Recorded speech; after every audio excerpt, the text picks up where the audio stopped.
Midnight that night, we were sitting there, and Sherry walked up to me, and I was feeling really bad. And she said, "What do you want me to do?" And just like this is not a joke, I said, 911. They had the ambulance rush back to my house. I remember, while we're waiting for the ambulance to show up, I was saying this. I remember this very clearly. Jesus will take care of me. I was confessing it. He's got my back. He'll take care of me. Jesus will take care of me. You know where I thought I was headed, right? I thought I was about to go into His arms. That's how clear that moment was. Very scary to me. So the paramedics said, "Can you get to the stretcher?" And I walked through the house, walked right past the stretcher. And they had to grab me. They said, no, get right here. I don't remember, but maybe 30 seconds of the next 4 days. For 4 days straight, I'm in ICU. They're talking to my family saying, "We don't know if he's going to make it. This is bad." They couldn't figure out what was wrong with me. They had the top doctors in Lexington on my case. They were collaborating with UK Medical Center trying to figure out what was wrong with me. They could not figure it out. So for 4 days I'm in ICU and I don't have a clue what's going on. I'm completely out of it. 4 days later I come out of it. So they send me for, which is a miracle by the way, another miracle, that I came out of that. So they sent me for a CAT scan, is that right? PET scan. And when they get back from the PET scan, they say, the results come back, they say, "Your lymph nodes are 4 times the regular size. We think he's got cancer." So Sherry at this point is going, "I don't care what it is. Let's just find out and get this stuff treated." Because this has got to be torture on the family. I don't remember half of it. They have to live through it. Well, my brother-in-law says he'll do the biopsy for me. They want to take the biopsy on the lymph nodes. By the way, that was my 4-month anniversary. Now I've got my in-laws sticking me in the chest with a knife. How ironic is that? Think about that one for a minute. Think God doesn't have a sense of humor? He comes out and he says, "No cancer.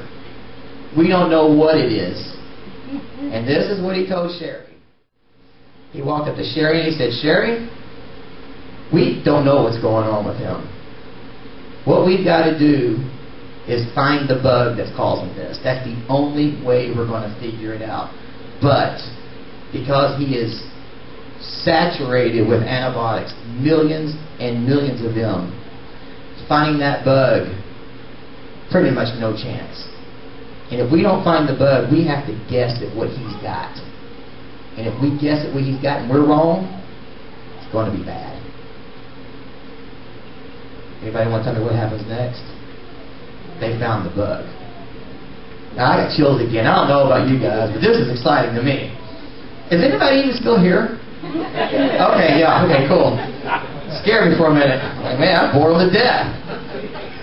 This is Pentecostal. We're going to be here at midnight, just so you know. Yeah. Joke. Don't leave. Shut the doors. They found that bug and they were able to diagnose what was going on. Another miracle. Remember when I said that something went left or right with my wife and I dating at the time? I'd never married her. I wouldn't be here talking to you today. Because I wouldn't have the connection in Lexington that I had that cared about me enough to put forth the best effort to keep me alive.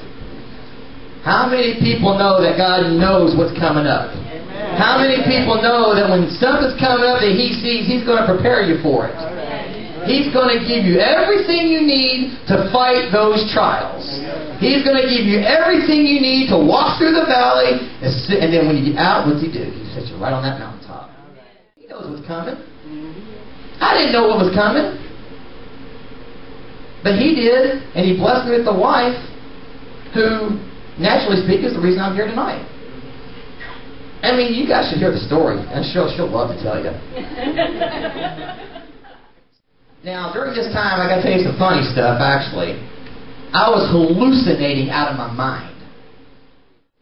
I had a room full of TVs all over the walls. I was like, this is the coolest hospital room ever. I am not moving from this place. And then I started to get my bearings back, and I was like, man, it's one TV in a back room.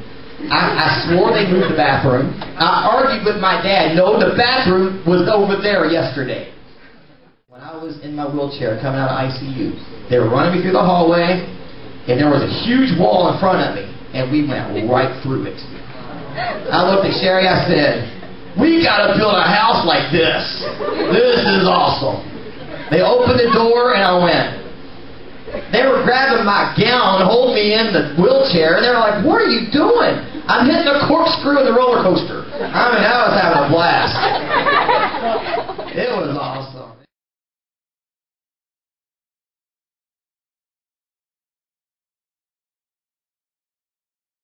I come out of the hospital June 18th. I had no medical insurance. $27,000 in doctor bills. $140,000 hospital bill. $3,000 in paramedic bills. We were newly married. We had 2 homes, 2 house payments, 2 lawn care bills, 2 electric bills, 2 water bills, van payment, house insurance, credit cards, you name it, we had it. Oh, and 3 kids.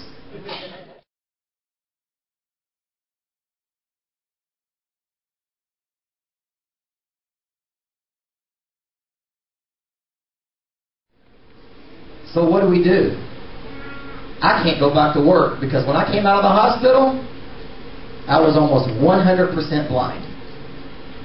Remember, March of 08, I'm driving to Arkansas and back. June of 08, I can't see a thing. Well, I could see this. That's it.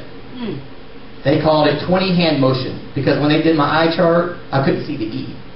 It was gone. When I went to my kids' games, my wife and mom had to commentate the games to me. Now, fellas, do you know what it's like to have a woman try to commentate a sports game to you? They did eye tests on me. They ran dye behind my eyes. And they said, "It's never going to get better. Sorry. You're too damaged in the back of your eyes." So they diagnosed me with 20 hand motion. I'm almost completely blind. They don't know who I know. Because about 8 months later, I had a very minor surgery on my eyes. My vision went from 20 hand motion to 2400. And all of a sudden, I can see a little bit.